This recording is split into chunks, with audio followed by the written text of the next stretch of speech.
Welcome to Every Coach Needs a Coach, the podcast for coaches of all sports and all age groups to learn from coaches and people they may otherwise never have the chance to meet. Today, See One, Do One, Teach One, we're talking about caring. And I want to give you guys an example that happened about last week with my soccer team. So one of our players showed up. She's usually like a really bubbly kid. Showed up like 20 minutes early, just kind of stood by the equipment and like her shoulders were slumped and I knew something was up. So I walked over and what's up? She was like, "Oh, Tom just dropped me off. He's leaving for college." And Tom's her big brother. He's leaving for college today. And she had asked me earlier in the summer um, if she was going to be able to go with her family to drop him off. And the best I can do is give the kids information and let them make decisions. So all I said to her was, "You need 6 practices to scrimmage. Um, if you did go, you'd miss some practices and you wouldn't be eligible to scrimmage per the state's rules. Those aren't my rules. Those are the state's rules." And as soon as she heard that, she said, "Oh, okay, you know, soccer's important to me and I'm gonna stay. I'm not gonna go." So I knew she wanted to go with her family to drop her brother off.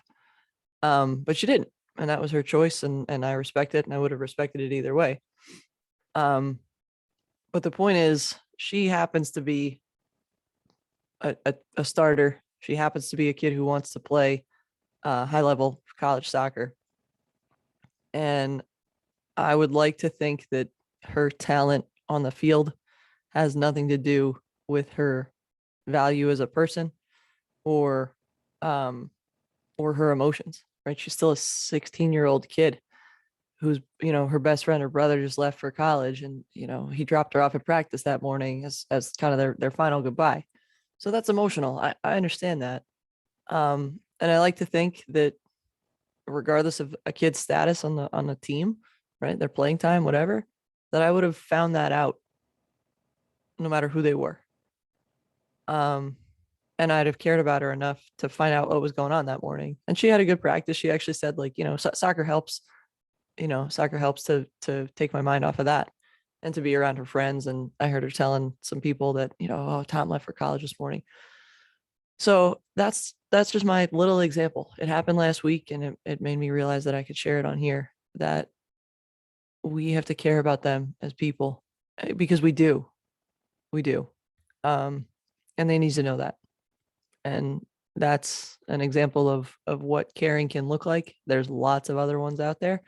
I know coaches, I only did that because I have heard other coaches who have taken the time to do that. So I think we need to start being more visible if we're setting good examples on how to behave or trying to, at least.